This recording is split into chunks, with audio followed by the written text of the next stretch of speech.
itu banyak ulama yang berpendapat, termasuk mayoritas ahli sunnah wal jamaah. Begini ya, iman itu banyak ulama berpendapat, mayoritas ahli sunnah, bahwa iman itu bisa naik, bisa turun.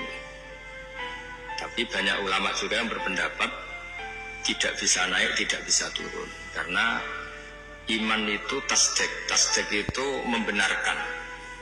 Jadi misalnya gini, saya beri contoh ya. Ini misalnya, ini warna biru.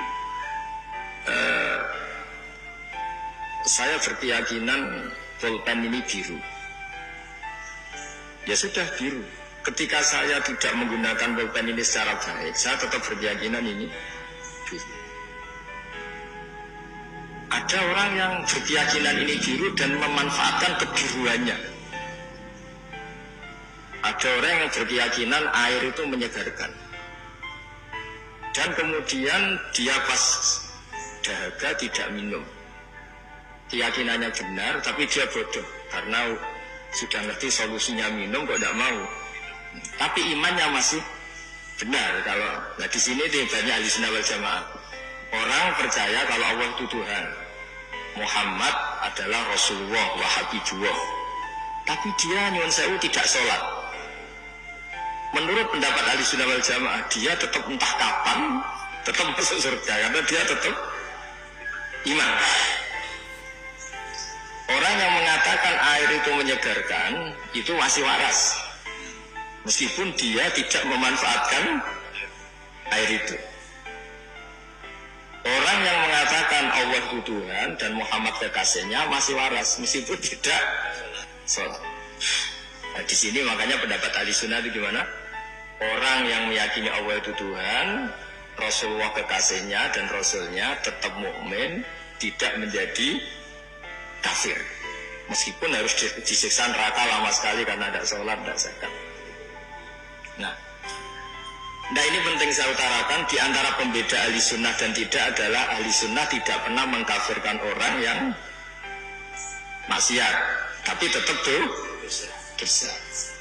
Nah, sekarang begini contoh paling gampang. Koruptor itu setelah korupsi masih warga Indonesia apa enggak? Masih kan? Penjahat juga warga Indonesia enggak? Jadi orang tidak tercerabut dari warga Indonesia hanya karena korupsi.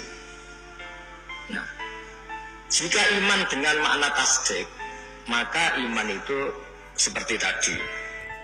Tapi iman itu masalahnya adalah diantaranya itu, kalau sudah percaya itu yang ngambil konsekuensinya. Nah, di sini mengalami yazidu wa yanqus.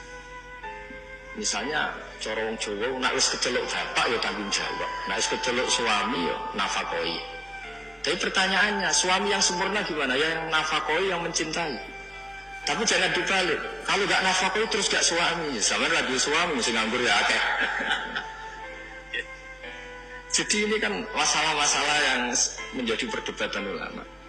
Nah, kalau sampean tanya gimana cara menambah imannya tadi dengan amal soleh, dengan tapi saran saya di atas amal soleh itu ada yang namanya akidah, cara berpikir. Misalnya begini, saya ini sebagai kiai itu ya kadang-kadang takut mati, tapi kecil sekali saya takut mati. Karena setelah saya berpikir, dulu saya itu nggak ada. Saya ini kelahiran tahun 70, sebelum tahun 70 itu saya tidak ada. Tahu-tahu ada. Dan ketika ada saya tidak tahu cara ngatur jantung saya, paru-paru saya, sistem oksigen yang saya butuhkan. Artinya ketika kita hidup pun itu sebenarnya kita tidak pernah ngatur kehidupan kita. Kenapa kita takut mati? Takut, wah aku nak mati itu saya wopo nih kuburan, terus ditimbun, diapa, terus bisa apa?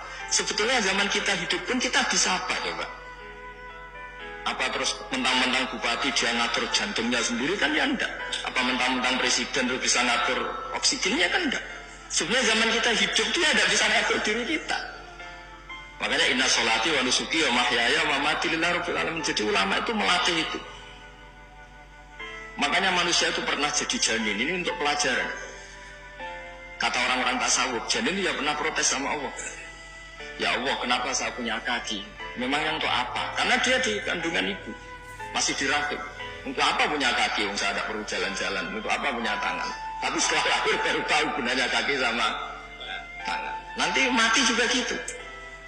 Artinya zaman kita hidup sendiri itu tidak bisa ngelola kehidupan kita sendiri. Kita tidak bisa ngatur jantung kita, paru-paru kita, tidak bisa. Tapi gara-gara keangkuhan kita, seakan-akan ketika kita hidup itu bisa menentukan semuanya. Padahal tidak, sama saja.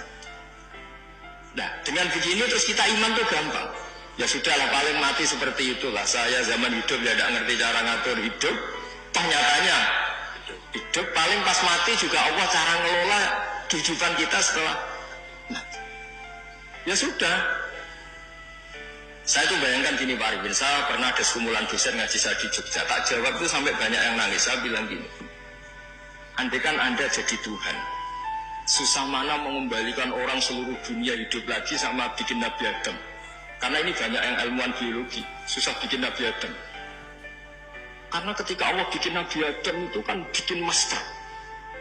Di Nabi Adam itu tersimpan miliaran atau ratusan miliar orang yang akan hidup ila yaumil. Allah harus bikin satu sistem gen yang berpopulasi, yang melahirkan populasi utuh lagi.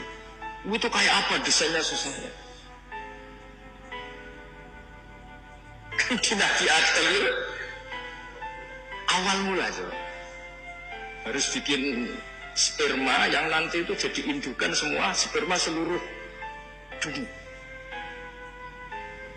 Jadi cara ilmuwan nak wis ono dibalekno gampang, wis ono datane. Ono adene cara notaris.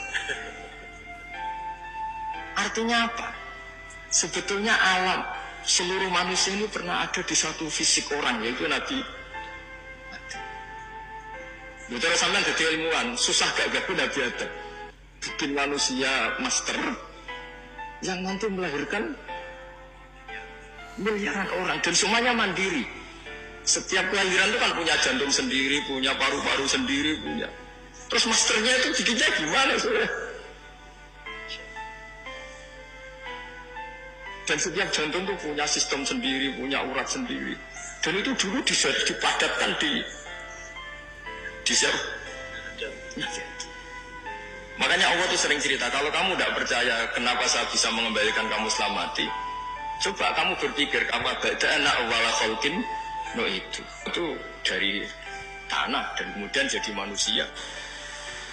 Ya sama lah, setelah itu nanti jadi tanah tak jadikan manusia lagi. Masalahnya apa? Kan nggak pernah ada masalah kata Allah.